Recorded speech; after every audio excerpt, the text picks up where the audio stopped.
নমস্কার শ্রোতা বন্ধুরা, আবারও একটি নতুন ভিডিও নিয়ে আমার রাধা রাধা চ্যানেলে আপনাদের স্বাগতম জানাই। আপনি যদি আপনার ব্যথা, দুঃখ এবং ভয় দূর করতে চান, তবে আপনাকে আপনার মনের চিন্তা ভাবনা নিয়ে কাজ করতে হবে। কারণ চিন্তাই বেদনা, দুঃখ ও ভয়ের উৎস। আপনার মন যদি ভালো চিন্তায় পরিপূর্ণ থাকে, তবে তা আপনাকে ইতিবাচক ফল দেবে। যদি মন খারাপ চিন্তায় পূর্ণ হয়, তবে এটি আপনাকে খারাপ ফলাফল দেবে। রাস্তায় চলার সময় আপনি যেভাবে সিদ্ধান্ত নেন আপনি কোথায় যেতে চান, একইভাবে আপনার জীবনযাপন করার সময় আপনি কি অর্জন করতে চান এবং কি ত্যাগ করতে চান তা নির্ধারণ করা আবশ্যক। আপনি যদি এমন লোকেদের খুঁজছেন যারা আপনাকে সফল করতে সাহায্য করতে পারে, তবে আপনার মেনে নেওয়া উচিত যে এই ধরনের লোকেদের খুঁজে পাওয়া কেবল কঠিন নয়, অসম্ভব। কারণ সফল হওয়া নির্ভর করে আমাদের চিন্তার উপর। শ্রীকৃষ্ণ বলেছেন যে আপনার স্বপ্ন যদি বড় হয়, তবে আপনাকে সর্বদা বড় সমস্যার সম্মুখীন হতে হবে। এই অসুবিধাগুলি মোকাবেলা করার পরে আপনি যে বিজয়গুলি পাবেন তাও বিশাল হবে। অতএব ধৈর্য ধরুন এবং আপনার স্বপ্ন পূরণের জন্য এগিয়ে যান। আপনি যদি মনে করেন যে আপনি সহজেই সফলতা পাবেন, তবে আপনি ভুল। সফলতা আসে স্মার্ট পরিশ্রম এবং ধৈর্য থেকে। আপনি যদি এইসবের জন্য প্রস্তুত হন, তবে আপনি সফল হতেও প্রস্তুত।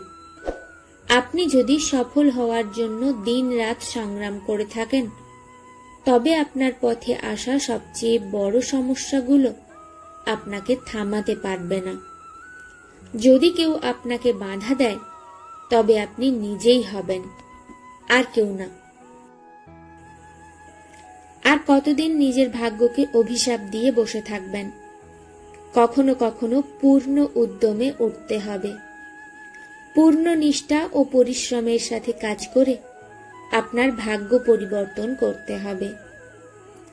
আপনি যদি আপনার লক্ষ্যে মনোনীত না হন, তবে আপনার মনোযোগ কোথায় রয়েছে সেদিকে মনোযোগ দিন। আপনি যেটিতে পূর্ণ মনোযোগ দেবেন, শুধুমাত্র আপনার জীবনে সেটাই ঘটবে এবং সেটাই আপনি অর্জন করতে সক্ষম হবেন। জীবনের বইয়ের প্রচ্ছদ হিসেবে ধৈর্য থাকা গুরুত্বপূর্ণ, কারণ এটি প্রতিটি পৃষ্ঠা একসাথে জুড়ে রাখে। সর্বদা দুই ধরনের ব্যক্তির থেকে দূরত্ব বজায় রাখুন। এক, যে আপনার মধ্যে যে ত্রুটিগুলি উপস্থিত নেই সেগুলোর কথাই সে বলে, এবং অন্য সে যে আপনার মধ্যে উপস্থিত ত্রুটিগুলির বাহবা দেয়। সুন্দর চেহারার চেয়ে ভালো স্বভাব থাকাটা বেশি গুরুত্বপূর্ণ, কারণ বয়সের সাথে সাথে চেহারার পরিবর্তন হবে, কিন্তু ভালো প্রকৃতি আপনাকে সারা জীবন সমর্থন করবে। বৃষ্টিতে স্নান করা সহজ, কিন্তু প্রতিদিন স্নান করার জন্য আমরা বৃষ্টির ওপর নির্ভর করতে পারি না। একইভাবে কখনো কখনো ভাগ্য দ্বারা জিনিস সহজে পাওয়া যায়, কিন্তু আমরা সবসময় ভাগ্যের উপর নির্ভর করে বাঁচতে পারি না। একজন সত্যিকারের এবং ভালো বন্ধু ফুলের মতো, যা আমরা ভাঙতে পারি না, ছাড়তেও পারি না। ছিঁড়ে দিলে শুকিয়ে যাবে, আর ছেড়ে দিলে অন্য কেউ নিয়ে নেবে। সত্যিকারের মানুষ জীবনে একা থাকতে পারে, কিন্তু ঈশ্বর অবশ্যই এই ধরনের লোকেদের সঙ্গ দেন, সমর্থন করেন। শ্রীকৃষ্ণ বলেন, গুরু এবং রাস্তা একই ধরনের হয়ে থাকে। নিজে একই জায়গাতেই থেকে যায়, কিন্তু অন্যকে তাদের গন্তব্যে পৌঁছতে সহায়তা করে। আপনার প্রিয়জনের ওপর রাগ করুন শুধুমাত্র সেই পরিমাণে যাতে বিষয়টি এবং অন্যের সম্মান অটুট থাকে। চেহারার সৌন্দর্য থাকে চোখে, আর প্রকৃতির সৌন্দর্য থাকে হৃদয়ে।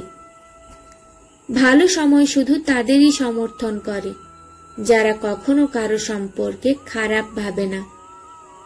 কখন হাসবেন এবং কখন কাঁদবেন সেটা ঠিক করার অধিকার কাউকে দেবেন না। আমাদের আপন তারা নয় যারা ছবিতে একসাথে দাঁড়ায়, আমাদের আপন তারা যারা কষ্টে পাশে থাকে। শ্রীকৃষ্ণ বলেছেন, যে কোনো কাজ করার আবেগ তখনই আপনার মধ্যে বিকশিত হবে যখন আপনি সেই কাজটি করবেন যা আপনি করতে চান, যে কাজটি করতে আপনার ভালো লাগে এবং যা আপনাকে শান্তি দেয়। আপনি যে কাজটি করতে এই পৃথিবীতে এসেছিলেন তা যদি আপনি আর না করেন, তবে একদিন আপনি হতাশ হয়ে আপনার কাজ ছেড়ে দেবেন। অতএব আপনার অনেক কিছু করা উচিত যা আপনার জীবনের লক্ষ্য, এবং সেগুলি না করে আপনার জীবনের কোনো অর্থ নেই। কাউকে দেখে কাজের প্রতি আবেগ তৈরি হলে ওই আবেগ বেশিক্ষণ থাকে না। কারণ অন্য ব্যক্তি যদি হতাশ হয় তবে বুঝুন আপনিও হতাশ হওয়া এড়োতে পারবেন না। অতএব আপনি যদি অন্য কারো দিকে না তাকিয়ে নিজেকে ভেতর থেকে বুঝতে পারেন, তবে আপনি অবশ্যই ভবিষ্যতে জয় পাবেন। আপনি যদি জীবনে দুর্দান্ত সাফল্য পেতে চান, তবে আপনাকে জীবনে উত্থান পতনের মধ্য দিয়ে যেতে হবে। কারণ উত্থান পতন ছাড়া সাফল্যের কোনো সংজ্ঞা নেই। আপনি যদি সঙ্গম রাখেন, তবে এর থেকে প্রাপ্ত ফল আপনার জীবনে সুখ, শান্তি এবং সমৃদ্ধি আনবে। কারণ আপনি জানেন যে সঙ্গমের ফল মিষ্টি, তবে এটি বাড়তে এবং পাকতে অনেক সময় লাগে। তারা আপনার কথা মতো তাড়াতাড়ি প্রস্তুত হয় না। যতদিন আপনি সংগ্রামের পথ বেছে নেবেন, ততদিন আপনাকে এই পথ অনুসরণ করে অনেক কষ্ট সহ্য করতে হবে। কিন্তু এই ব্যথাই পরবর্তীতে আপনার শক্তিতে পরিণত হয় এবং আপনাকে জয়ী করে তোলে। চেহারা যতই সুন্দর হোক, বাক্য তেতো হলে মানুষ মুখ ফিরিয়ে নেয়। কারণ মুখের সৌন্দর্যের চেয়ে জিহার সৌন্দর্য অনেক বেশি। প্রতিটি সূর্যাস্ত আমাদের জীবনের একটি দিন কমিয়ে দেয়, কিন্তু প্রতিটি সূর্যোদয় আমাদের আশায় ভরা একটি নতুন দিন দেয়। তাই সর্বদা সেরার জন্য আশা করুন। কেউ যদি আপনার কাছ থেকে নিজেকে দূরে রাখতে চায়, তবে তাকে তা করতে দিন। অন্যথায় আপনি তার কাছে যাওয়ার চেষ্টা করবেন, তিনি তত দূরে চলে যাবেন। ঔষধের প্রতি যতটা বিশ্বাস আছে, বাবা মায়ের প্রতি ততটা বিশ্বাস রাখুন। এটা একটু তিক্ত হতে পারে, কিন্তু এটা আপনার উপকারের জন্যই। আশা ও বিশ্বাস কখনো ভুল হয় না। এটা নির্ভর করে আমরা কি আশা করি এবং কি বিশ্বাস করি। যখন আমরা পৃথিবীর ভিড়ে গিয়েছিলাম, তখন আমরা জানতে পেরেছিলাম যে প্রত্যেক ব্যক্তি একা যে অন্যকে বিশ্বাস করে। সবার কথায় বিরক্ত হবেন না। কিছু মানুষের জন্ম হয় ফালতু কথা বলার জন্য। স্বপ্নদ্রষ্টারা ঘুমিয়ে পড়ে এবং যারা স্বপ্নে বাঁচতে চায় তারা চোখ বন্ধ করেও ঘুমোতে পারে না। মানুষ হারাতে ভয় পেও না, এই কথায় ভয় পেও যে মানুষের হৃদয় ধরে রাখার জন্য নিজেকে খুঁজতে হবে না। শ্রীকৃষ্ণ বলেছেন যে আমাদের এতটাই ভক্তি এবং বিশ্বাস থাকা উচিত যে যখন আমাদের কোনো সমস্যা আসে তখন তা ঈশ্বরের ওপর ছেড়ে দিন। আপনার ভুল অবিলম্বে মেনে নেওয়া এবং অন্যের ভুল উপেক্ষা করা ইতিবাচক চিন্তার দিকে একটি পদক্ষেপ। অস্ত্র শুধুমাত্র শরীরকে আঘাত করতে পারে, কিন্তু শব্দ আত্মাকে আঘাত করতে পারে। চেষ্টা করুন ভালো কথা বলুন, ভালো শুনুন এবং ভালো ব্যবহার করুন। আজকাল ভালো উপদেশের কোনো প্রভাব নেই। কারণ লেখক এবং পাঠক উভয়ই মনে করেন যে এটি অন্যের জন্য। আমি পাগলদের সাথে বন্ধুত্ব করতে পছন্দ করি, কারণ বিবেকবান কেউ সমস্যায় সাহায্য করতে পারে না। মাটির ঘরে দাঁড়ানো মানুষ মর্যাদায় ছোট, কিন্তু মানসিকতায় বড়।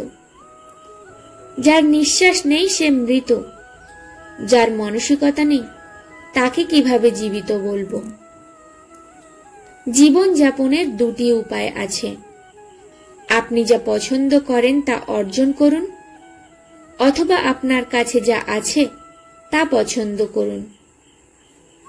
জীবনে দুজনকে ভুলে যাওয়া উচিত নয়, একজন যিনি কষ্ট দিয়েছেন এবং অন্যজন যিনি কষ্টে সাহায্য করেছেন।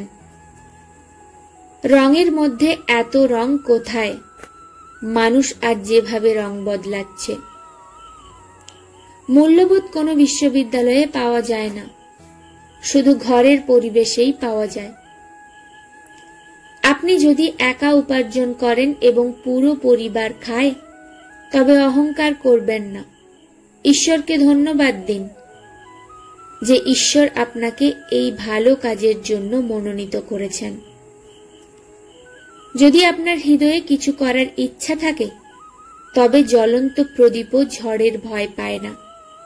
যা দৃশ্যমান নয় তা হলো ভিত্তি, তা ঈশ্বর, মূল্যবোধ বা চিন্তাই হোক না কেন।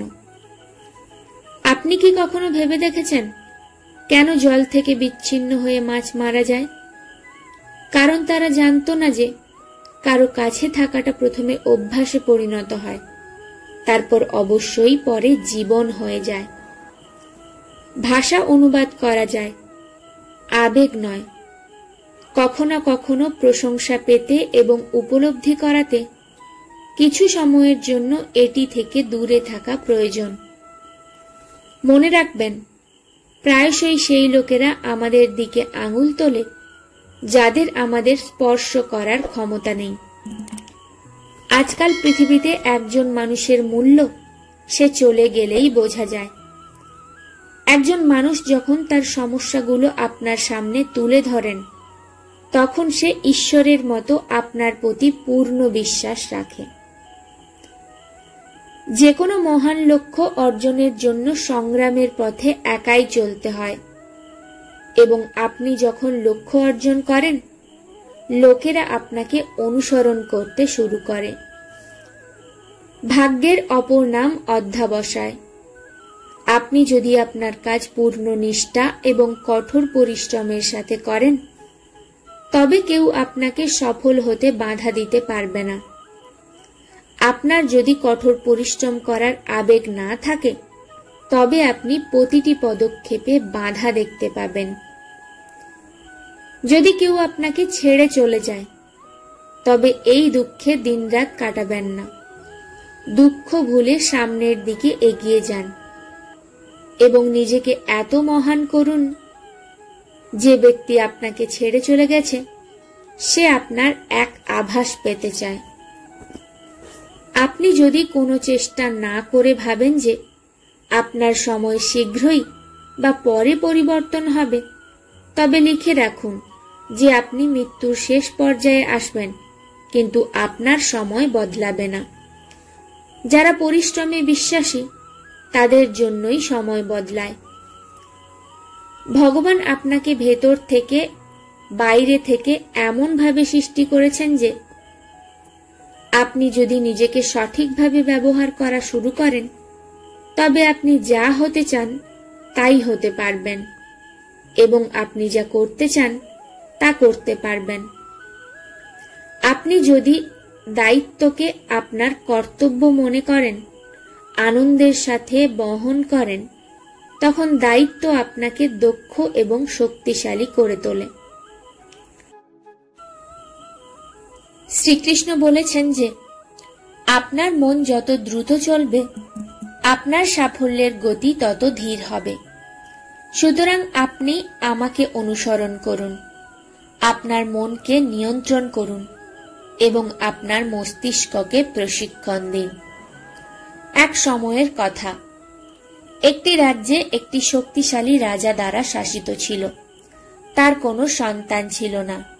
তার অগ্রসর বয়সের কারণে তিনি রাজ্যের ভবিষ্যৎ উত্তরাধিকারী সম্পর্কে অত্যন্ত চিন্তিত ছিলেন। বহু বৈদ্য পরামর্শ করেও তিনি সন্তান লাভের সুখ থেকে বঞ্চিত থেকে যান। শেষ পর্যন্ত তিনি রাজ্যের একজন দক্ষ যুবকের হাতে রাজ্যের লাগাম দেওয়ার সিদ্ধান্ত নেন।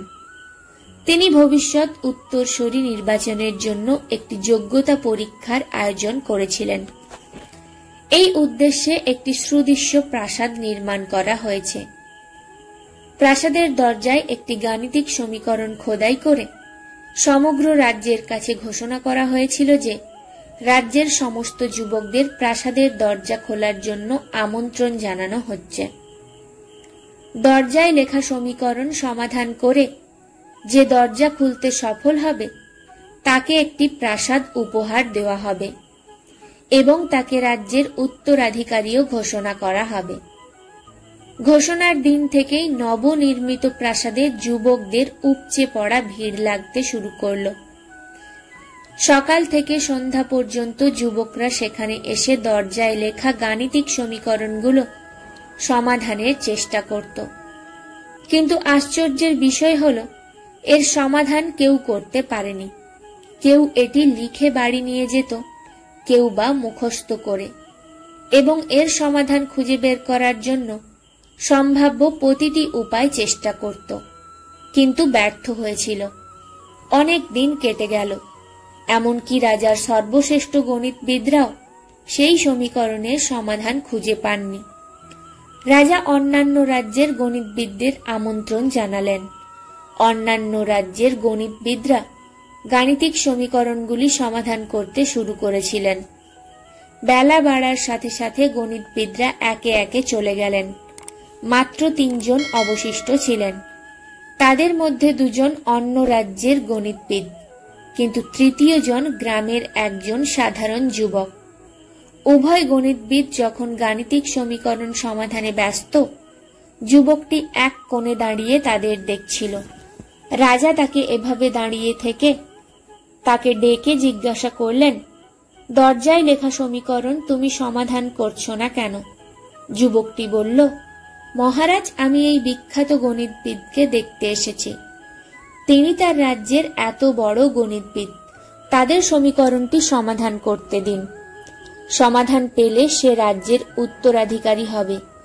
এর চেয়ে আনন্দের আর কি হতে পারে? যদি তারা সমীকরণটি সমাধান করতে না পারে তবে আমি চেষ্টা করব। এই বলে যুবকটি এক কোণে বসে গণিতবিদকে দেখতে লাগলো। সারাটা দিন কেটে গেল, সন্ধ্যা হয়ে গেল, কিন্তু গণিতবিদ দুজনেই সমীকরণটা সমাধান করতে পারলেন না। সারা দিন তার মনে একটাই প্রশ্ন ঘুরপাক খাচ্ছিল যে এই সমীকরণে কি আছে, এটা কিভাবে সমাধান করা যাবে। অনেক চেষ্টা করেও তারা সমীকরণটি সমাধান করতে পারেনি। পরাজয় মেনে নেয়। তাই কোণে বসা যুবকটি উঠে দরজার দিকে গিয়ে আলতো করে ধাক্কা দিল। দরজা ধাক্কা দিতেই দরজা খুলে গেল। দরজা খোলার সাথে সাথে লোকেরা তাকে জিজ্ঞাসা করতে লাগলো, আপনি কি করলেন যে প্রাসাদের দরজা খুলে গেল? যুবকটি বলল, আমি যখন বসে বসে দেখছিলাম সবাই গাণিতিক সমীকরণ সমাধান করছে, তখন আমার মাথায় একটা চিন্তা এলো যে দরজা খোলার কোনো সমীকরণই হয়তো নেই। তাই আমি গিয়ে প্রথমে দরজা ঠেলে দিলাম। দরজা খোলার কোনো সমীকরণ ছিল না। সেখানে উপস্থিত রাজাও তার উত্তর শুনে খুব খুশি হলেন। এই যুবককে সেই প্রাসাদ দেওয়া হয়েছিল এবং রাজ্যের ভবিষ্যৎ উত্তরাধিকারীও ঘোষণা করা হয়েছিল। এই গল্প থেকে আমরা কি শিক্ষা নেব? জীবনে অনেক সময় আমরা এমন পরিস্থিতিতে আটকে যাই যখন আমরা অনুভব করি যে আমাদের সামনে পাহাড়ের মতো সমস্যা আছে, অথচ বাস্তবে কোনো সমস্যাই নেই, অথবা ছোট্ট হলেও আমরা বড় করে ফেলি এবং তাতেই আটকে থাকি। পরবর্তীতে নিজে থেকে সমস্যার সমাধান বেরিয়ে আসে, অথবা একটু চেষ্টার পর। তখন আমরা বুঝতে পারি এত ছোট্ট সমস্যা আমরা কতটা সময় নষ্ট করেছি। সমস্যা দেখা দিলে মন খারাপ করবেন না, শান্তভাবে চিন্তা করুন এবং তারপর একটি সমাধান খুঁজে বের করার চেষ্টা করুন। শ্রীকৃষ্ণ বলেছেন, সুখ দুঃখ অতিথির মতো, এক এক করে আসা যাওয়া করে। সুখ দুঃখ না এলে আমরা অভিজ্ঞতা পাব কোথা থেকে? রেগে গেলে থামতে শিখুন, ভুল হলে মাথা নত করতে শিখুন। সম্পর্ক কখনোই নিজে থেকে ভেঙে যায় না, অহং, অজ্ঞতা এবং মনোভাব তাদের ভেঙে দেয়। জ্ঞানের পরে অহংকার জন্ম নিলে সেই জ্ঞান বিষের সমতুল্য, কিন্তু জ্ঞানের পর যদি নম্রতার জন্ম হয় তবে সেই জ্ঞান অমৃত সমান। মনের শান্তির চেয়ে বড় সম্পদ এই পৃথিবীতে আর কিছুই নেই। আপনি যদি একজন ব্যক্তিকে চিনতে চান তবে তার চেহারা দিয়ে নয়, চরিত্র দ্বারা চিহ্নিত করুন, কারণ সোনা প্রায়শই লোহার কক্ষে রাখা হয়। মানুষ বলে, যেই সময়ে আমি ভগবানের স্মরণ করি, কেন ঈশ্বর সেই সময় আমার প্রার্থনা শোনে না? ভগবান মুচকি হেসে বললেন, তোমার পাপের জন্য আমি তোমাকে তৎক্ষণাৎ শাস্তিও দিই না। হোঁচট খেয়ে পৃথিবীর সবকিছু ভেঙে যায়, শুধু একটি সাফল্য আছে যা হোঁচট খেয়েই অর্জিত হয়। একজন ব্যক্তি নিঃসঙ্গ হওয়ার একটি কারণ হল সে তার প্রিয়জনকে ছেড়ে যাওয়ার জন্য অন্যদের কাছ থেকে পরামর্শ নেয়। আমার বন্ধুরা আমাকে বলে, তুমি খুব নিরীহ, তাই লোকে তোমার কাছ থেকে সব নিয়ে চলে যায়। কিন্তু আমি তাদের হেসে বলি, যারা আমাকে লুট করে তাদের দুটো হাত আছে, কিন্তু যে আমাকে দেয় তার 1000 হাত আছে। এই পৃথিবীতে পরিশ্রম ছাড়া কিছুই পাওয়া যায় না। সূর্যের আলোতে এসেই তুমি নিজের ছায়া দেখতে পাবে। জীবন তাদেরই পরীক্ষা করে যারা খুব দক্ষ এবং পরিশ্রমী হয়। তাই জীবনে হতাশ না হয়ে মন দিয়ে এর সাথে খেলা উচিত, যতক্ষণ না আপনি বিজয়ী হন। আপনি যদি সময়ের প্রতি যত্নশীল না হন তবে এর অর্থ এমন একটি সময় আসবে যখন সময় আপনার যত্ন নেওয়া বন্ধ করে দেবে। তাই আপনি সময়ের যত্ন নিন এবং এটির সাথে এগিয়ে যান। শ্রীকৃষ্ণ বলেন, আপনি যদি এই পৃথিবীতে জন্ম নিয়েই থাকেন তাহলে ঝুঁকি নিতে ভয় পাচ্ছেন কেন? সাহস নিয়ে এগিয়ে যান। সমস্ত ঝামেলা এবং বেদনা আপনাকে গাইড করতে শুরু করবে। কারণ যদি কেউ কিছু করার জন্য নিমগ্ন হয়, সে সেখানে বা আগামীকাল নিজের জন্য একটি নাম তৈরি করবে। আপনি যদি নিজের ত্রুটিগুলি কাটিয়ে উঠতে সক্ষম না হন তবে আপনার মেনে নেওয়া উচিত যে আপনি যত দ্রুত এগিয়ে যাওয়ার চেষ্টা করবেন তত দ্রুত আপনি নিচে পড়ে যাবেন। অতএব জীবনে এগিয়ে যাওয়ার আগে নিজের ত্রুটিগুলিকে কাটিয়ে উঠুন, কারণ ত্রুটিগুলিকে পরাজিত করাও একটি সাফল্য। আপনি যদি জীবনের অন্ধকার থেকে বেরিয়ে আসতে চান তবে আপনাকে আপনার মনের মধ্যে ভালো চিন্তার প্রদীপ জ্বালাতে হবে, কারণ এটিই একমাত্র উপায় যার মাধ্যমে আপনি আপনার জীবন থেকে অন্ধকার দূর করতে পারেন। আপনি যদি চান জীবনে কখনো হতাশ হবেন না তবে আপনার দুর্বলতা কাউকে বলবেন না, কারণ দুর্বল দেওয়ালের ইট দিয়েও মানুষ তাদের ঘর বানায়। তার মানে আপনার দুর্বলতার সুযোগ মানুষ নেবে। আপনার দুর্বলতা এবং সাহসের সাথে এগিয়ে যান এবং আপনি অবশ্যই আপনার গন্তব্যে পৌঁছাবেন। আপনি যদি আপনার হৃদয় এবং মনকে নোংরা করতে চান তবে আপনার হৃদয় এবং মনকে খারাপ স্মৃতি এবং খারাপ চিন্তা দিয়ে পূর্ণ করুন। তবে হ্যাঁ, আমি আপনাকে এটাও বলবো যে হৃদয় ও মনে খারাপ স্মৃতি এবং খারাপ চিন্তা রোপণ করা সহজ, কিন্তু এসব থেকে আবার বের হওয়া সহজ নয়। অতএব আপনার ভবিষ্যৎ সুরক্ষিত রাখার জন্য চিন্তা ভাবনা করে সিদ্ধান্ত নেওয়া উচিত। আপনি যদি কাউকে ভালোবাসেন তবে অবশ্যই বাসুন, শুধু প্রত্যাশা করবেন না, কারণ সমস্যাটি ভালোবাসায় নয়, প্রত্যাশা থাকার মধ্যে। মানুষের সমালোচনায় বিরক্ত হয়ে পথ পরিবর্তন করবেন না, কারণ সফলতা লজ্জা দিয়ে আসে না, সাহসের মাধ্যমে আসে। 100টিরও বেশি পরামর্শের শব্দের থেকে একটি অভিজ্ঞতার হোঁচট একজন ব্যক্তিকে অনেক শক্তিশালী করে তোলে। সব ওজন তোলার পর ডাল ভাতই সবচেয়ে ভারী মনে হয়। ধৈর্য ধরুন। জীবনে ভালো কিছু পেতে আপনাকে কখনো কখনো খারাপের মধ্য দিয়ে যেতে হবে। প্রতিটি মানুষের অবশ্যই কিছু প্রতিভা আছে, কিন্তু মানুষ প্রায়ই অন্যদের মতো হয়ে এটি ধ্বংস করে। একজনের যা কিছু খারাপ মনে হয় তা ত্যাগ করতে হবে, তা চিন্তা, কাজ বা ব্যক্তিই হোক না কেন। আমরা জীবনে নতুন কিছু করতে পারিনি, কারণ আমরা অনুভব করি যে অন্যরা যদি তা করতে না পারে তবে আমরা কিভাবে করব। জীবনের যে মোড়ই আসুক না কেন, কখনো সাহস হারাবেন না, কারণ শুধুমাত্র আপনার সাহসই আপনাকে প্রতিটি অসুবিধা থেকে মুক্তি দেবে। আপনি যদি মনে করেন যে আপনি কঠোর পরিশ্রম করছেন, কিন্তু আপনি কোথাও পৌঁছাতে সক্ষম হচ্ছেন না, তাহলে আপনি একটি ভুল করছেন। আপনি খুব পরিশ্রম করছেন, কিন্তু আপনার মনে হারানোর ভয় আছে, আর এই ভয় আপনার করা পরিশ্রমকে বাধাগ্রস্ত করছে। পূর্ণ নিষ্ঠা এবং সততার সাথে এটি করুন। নিজের ওপর বিশ্বাস রাখুন এবং হারের কথা চিন্তা না করে জীবনে আসা সমস্যাগুলি থেকে পিছু হাঁটতে আপনার পক্ষে খুব সহজ হবে। কিন্তু আপনি হয়তো জানেন না যে সমস্যাগুলো থেকে আপনি পরাজয়ে পিছু হাঁটছেন, বুঝতে পারছেন না যে সেগুলো ওপরে ঈশ্বরের পক্ষ থেকে আপনার কাছ থেকে নেওয়া পরীক্ষা। আপনি যদি এই পরীক্ষায় উত্তীর্ণ হন, তবে আপনার জীবন সুখ, শান্তি এবং সমৃদ্ধিতে ভরে উঠবে। কেউ ঘুমিয়ে স্বপ্ন দেখে, আবার কেউ জাগ্রত অবস্থায় দেখে।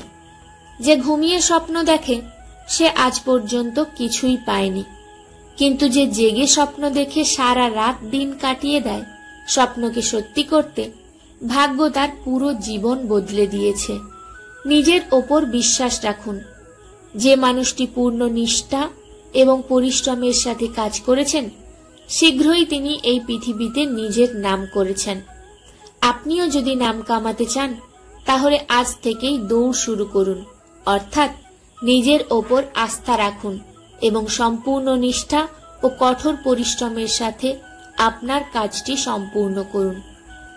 সময় বলে দেয় অনেকেই আছেন, কিন্তু সময়ে কাজ করে এমন মানুষ খুব কম আছে।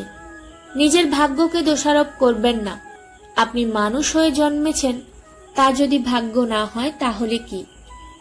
লোকেরা বুঝতে পারে না যে সম্পর্কগুলো একে অপরের যত্ন নেওয়ার জন্য তৈরি করা হয়, একে অপরকে ব্যবহার করার জন্য নয়। যারা তাদের সম্মান করে না, তাদের জন্য মানুষ কাঁদে, আর যারা সবাইকে সম্মান করে, তাদের লোকেরা প্রায়ই কাঁদায়। এই পৃথিবীর মানুষগুলো বড়ই অদ্ভুত।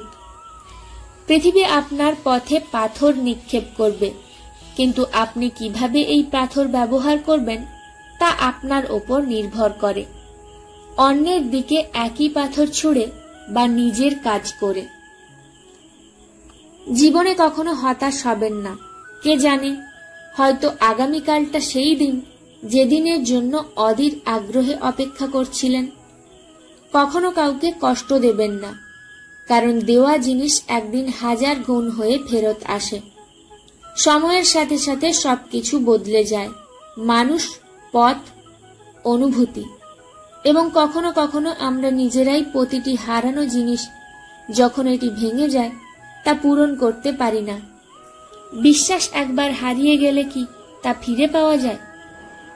ক্যালেন্ডার সব সময় তারিখ পরিবর্তন করে, কিন্তু একদিন এমন একটি তারিখ আসে যা ক্যালেন্ডার নিজেই পরিবর্তন করে। তাই সকলকেই ধৈর্য ধরতে হবে, শুধু কঠোর পরিশ্রম করতে থাকুন। জীবনে একা থাকলে আফসোস করবেন না যে আপনি একা, বরং আপনি আপনার কাজের জন্য আপনার সমস্ত সময় পাবেন।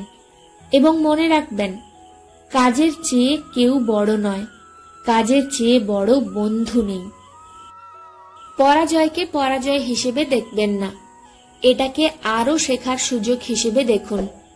কারণ প্রতিটি পরাজয়ের মধ্যেই রয়েছে অপার শেখার সম্ভাবনা, এবং আপনি পরাজয়ের পর অনেকবার সাফল্য পান। প্রথম প্রচেষ্টায় সাফল্য অর্জনের চেয়ে পরাজয়ের পর সাফল্যের গুরুত্ব সর্বদা বেশি হয়।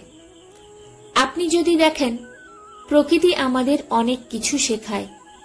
যেমন আমরা রাত এবং দিনের অস্তিত্ব থেকে শিখি, অন্ধকার থেকে আলোর দিকে অগ্রসর হওয়া, এবং বাতাস জল আলো প্রদান করে।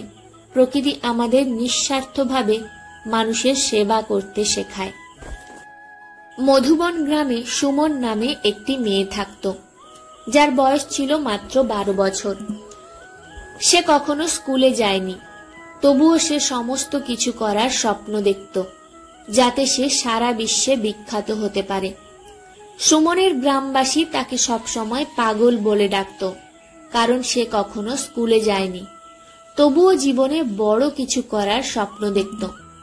সুমন শিক্ষিত না হওয়ায় গ্রামের লোকজন সুমনের বাবাকে চাপ দিত যত তাড়াতাড়ি সম্ভব তাকে বিয়ে দেওয়ার জন্য, অন্যথায় ভবিষ্যতে এটি খুব কঠিন হবে।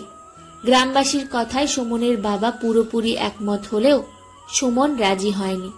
সে বিয়ে করতে চায়নি, বরং সারা বিশ্বে খ্যাতি অর্জন করতে চেয়েছিল। এমন কিছু করতে চেয়েছিল যা একটি কন্যা রূপে তাকে গর্বিত করবে। সুমনের পক্ষে এইসব করা সহজ ছিল না। সুমন আসলে কি চায় তা গ্রামবাসীরা জানতেন না। সে কাউকে বলেনি যে সে একজন ভালো চিত্রশিল্পী। ছোটবেলা থেকেই ছবি আঁকা পছন্দ করত। হয়তো এটাই কারণ ছিল তার লেখাপড়া ভালো না লাগার, এবং এ কারণে সে কখনো স্কুলে যায়নি। তার ছবি আঁকা তার বাবা পছন্দ করতেন না। সে বহুবার সুমনের আঁকা ছবিতে আগুন ধরিয়ে দিয়েছে, তবুও হাল ছাড়েনি সুমন। সে ছবি আঁকতে থাকে। সুমন রাজি না হলেও তার বাবা তাকে তার ভাগ্যের ওপর ছেড়ে দেন। একদিন সুমন তার ঘরে ছবি আঁকায় এতটাই মগ্ন ছিল যে তার বাবা তার কাছে গিয়ে দাঁড়ালো, সেটা তা মোটেও অনুভব করতে পারেনি। সুমনের বাবা বললে, সুমন, তুমি রাজি হবে না? এই বোকামি তোমার কোনো কাজে আসবে না। সুমন বিষণ্ণ মনে বলল, বাবা, তুমি আমাকে সবসময় নিচে নামাতে চাও কেন? জীবনে কিছু করতে চাই, কেন বারবার আমাকে থামাও? তার বাবা বলল, আমরা যদি এই গ্রামে থাকতে চাই তাহলে গ্রামবাসী যা চায় তা করতে হবে। সুমন দৃঢ় সংকল্পের সহিত কথাটি বলল, আমি যা চাই তাই করব, যাই ঘটুক না কেন। আমাকে পরাজিত করা কারো পক্ষে এত সহজ নয়। তুমি চাও না যে আমি তোমার স্বপ্ন পুড়িয়ে ছাই করে ফেলি, তাই না? সুমন বলল, বাবা, মানুষের এত শক্তি কোথায় যে সে ভগবানের দেওয়া প্রতিভাকে পুড়িয়ে ছাই করে দিতে পারে? তুমি আমার বানানো ছবি পুড়িয়েছ, আমার প্রতিভা নয়। গ্রামবাসী ঠিকই বলেছে, তোমার মেয়ে পাগল হয়ে গেছে। সুমনের বাবা কড়া ভাষায় বললেন, তোমার চিকিৎসার দরকার। সুমন বলল, বাবা, তোমার জানা উচিত পৃথিবীতে যত বড় বড় কাজ হয়েছে শুধু পাগলরাই করেছে এবং করতে থাকবে। আমিও সেই পাগলদের একজন। আমার মনে হয় আমাকে বোঝানো বৃথা। সুমন গ্রামবাসীদের কাছে তার সাফল্যের প্রমাণ করতে চেয়েছিল, যাতে সে তার গ্রামের মেয়েদের এগিয়ে যাওয়ার সুযোগ করে দিতে পারে এবং তাদের নিজের পায়ে দাঁড়াতে সাহায্য করতে পারে। একদিন সুমনের মাথায় এই ভাবনা আসে যে সে গ্রামে তার আঁকা ছবিগুলির একটি প্রদর্শনীর আয়োজন করবে এবং বার্তাটি ছড়িয়ে দেওয়ার জন্য আশেপাশের 10টি গ্রামে যাবে। সে তার বাবার কাছে গিয়েছিল এবং এই বিষয়ে কথা বলতে। হয়তো তার এই কাজে কারো সাহায্যের প্রয়োজন ছিল। বাবা, তোমাকে একটা কথা বলতে চাই। সুমন বাবাকে বলল, তোমার হয়তো ভালো লাগবে না। তুমি কি বলতে চাও বলো। আমি গ্রামে আমার আঁকা ছবিগুলোর একটি প্রদর্শনীর আয়োজন করতে চাই। সুমন বলল, এই প্রদর্শনীতে মানুষ আমার দক্ষতার কথা জানতে পারলে আমাদের কিছু বলবে না, বরং আমাকে নিয়ে গর্ববোধ করবে। সুমনের অনেক বোঝানোর পর তার বাবা রাজি হন এবং সুমন এবং তার বাবা প্রদর্শনীর জন্য মন প্রাণ দিয়ে প্রস্তুতি নিতে শুরু করেন। সুমনের বাবা তার ঘনিষ্ঠ বন্ধুর কাছে গিয়েছিলেন 10টি গ্রামে প্রদর্শনী প্রচার করতে এবং ঘরে ঘরে প্রচার করেছিলেন। 10টি গ্রামের মানুষ প্রদর্শনী দেখতে আসায় সুমন খুশি। অনেক প্রস্তুতি ছিল, শুধু তাই নয়, 3 দিন ব্যাপী এই প্রদর্শনী দেখে লোকজনের মধ্যে আনন্দের সঞ্চার হয়েছে। প্রদর্শনী উদ্বোধনের জন্য শহর থেকে জেলা ম্যাজিস্ট্রেটকে ডাকা হয়েছিল। জেলা ম্যাজিস্ট্রেট গ্রামবাসীদের সামনে সুমনের প্রশংসা করে বলেছিল যে ঈশ্বর প্রত্যেক বাবা মাকে এমন একটি মেয়ে দান করুন যে শুধু গ্রামবাসীকে নয়, সমগ্র দেশকে আলোকিত করবে। গ্রামবাসীদের জীবনকে ক্যানভাসে তুলে ধরেছিল সুমন। সুমন তার বাবার স্নেহ এবং মায়ের ভালোবাসা প্রতিফলিত করেছিল, যা সবাইকে মুগ্ধ করেছিল। বাবা তার মেয়েকে বললেন, কন্যা, আমি তোমার অপরাধী। সুমনের বাবা অপরাধ বোধ নিয়ে বললেন, তোমাকে অনেক কষ্ট দিয়েছি। তোমার আঁকা ছবিগুলো আমি পুড়িয়ে দিয়েছি, যা আমার করা উচিত হয়নি। বাবা, তুমি যদি আমার সাথে ভালো ব্যবহার করতে, তাহলে আমি হয়তো আজ যেখানে আছি সেখানে থাকতে পারতাম না। সুমন বলল, বাবা, তুমি যা বলছো সবাই আমাকে আরো চেষ্টা করার শক্তি দিয়েছে। বাবার সমর্থন পেয়ে সুমন খুব খুশি হয়েছিল এবং সে তার শিল্পকে আরো উন্নত করার চেষ্টা করতে থাকে এবং প্রত্যন্ত গ্রামে গ্রামে প্রদর্শনীর আয়োজন করতে থাকে। একদিন ঈশ্বর সুমনের সাথে যা করেছেন তা কারো সাথে যেন না করে। একটা দুর্ঘটনা সুমনের সবকিছু তছনছ করে দিল। সে তার 2 হাত হারিয়েছিল, তার সব স্বপ্ন চুরমার হয়ে গিয়েছিল। জীবন থেকে নিরাশ হয়ে ঘরে বসে থাকত। তার বাবা খুব কাঁদছিলেন। মেয়ের দুঃখ তিনি সহ্য করতে পারেননি। হয়তো সে কারণেই তিনি খুব কমই তার সামনে আসতেন। সুমন নিজেকে বোঝানোর যথাসাধ্য চেষ্টা করল যে তার গল্প এত সহজেই শেষ হবে না। এখন তার লড়াই তার বাবার সাথে নয়, গ্রামবাসীর সাথেও নয়। এখন তার লড়াই ভাগ্যের সাথে। এখন যাই ঘটুক না কেন, সে ভাগ্যকে অস্বীকার করবে এবং বিশ্বে খ্যাতি অর্জন করার জন্য আবার নতুন করে শুরু করল। এবার সে হাত দিয়ে নয়, পা দিয়ে আঁকার চেষ্টা করছিল। এটা দেখে বাবার মন খারাপ হয়ে গেল। সুমনের বাবা বললেন, মেয়ে, তুমি কি করছো? সুমন বলল, বাবা, আমি কখনোই হার মানতে পারি না। তুমি কি এভাবে তোমার স্বপ্ন পূরণ করবে বলে মনে করেছো? সুমন বলল, বাবা, ইচ্ছা যদি দৃঢ় হয় তাহলে পৃথিবীতে কোনো কাজই কঠিন নয়।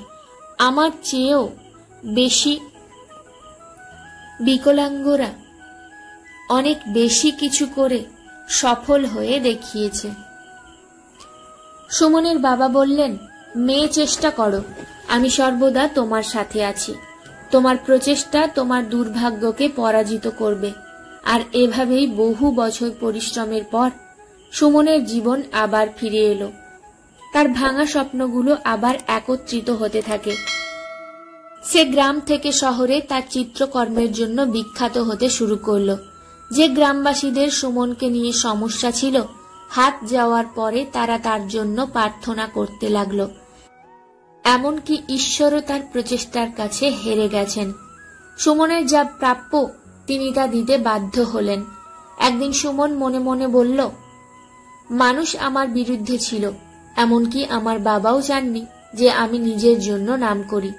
আমার প্রথম প্রদর্শনী আমার বাবার চোখ খুলে দেয় যে তার মেয়েও কিছু করতে পারে। যাই হোক, একটি দুর্ঘটনা আমার সবকিছু নষ্ট করে দিয়েছে। আমি 2 হাত হারালাম, আমি ভেঙে পড়েছিলাম, এমন কিছু করতে পারবো ভাবিনি। কিন্তু আমার ভেতরে কোথাও সেই স্ফুলিঙ্গ ছিল যা আমাকে আবার আগুন জ্বালানোর সুযোগ করে দিয়েছিল। আমি আবার চেষ্টা শুরু করলাম এবং শীঘ্রই সবকিছু আবার আমার জন্য সহজ হয়ে গেল এবং আমি সারা বিশ্বে নিজের জন্য একটি নাম করতে এগিয়ে গেলাম। একজন মানুষ দুর্ঘটনায় মারা গেলেও তার আবেগ বেঁচে থাকে। একটি প্রচেষ্টা সবকিছু ধ্বংস হওয়া থেকে রক্ষা করে। একজন মানুষ কখনোই শেষ হয় না যতক্ষণ তার সাহস বেঁচে থাকে। এই সাহসী স্বপ্নের স্বীকৃতি দেয়। তাই বন্ধুরা, ভিডিওটি নিশ্চয়ই আপনাদের অনেক ভালো লেগেছে। আশা করছি ভিডিও থেকে কিছুটা হলেও শিক্ষা অর্জন করেছেন। যদি ভিডিওটি ভালো লেগে থাকে একটি লাইক করে যাবেন, আর এমন নানান ধরনের ভিডিও পেতে চ্যানেলটিকে সাবস্ক্রাইব করে সঙ্গে থাকুন। দেখা হবে পরবর্তী একটি ভিডিওতে। ততক্ষণ সুস্থ থাকুন, ভালো থাকুন। জয় শ্রীকৃষ্ণ।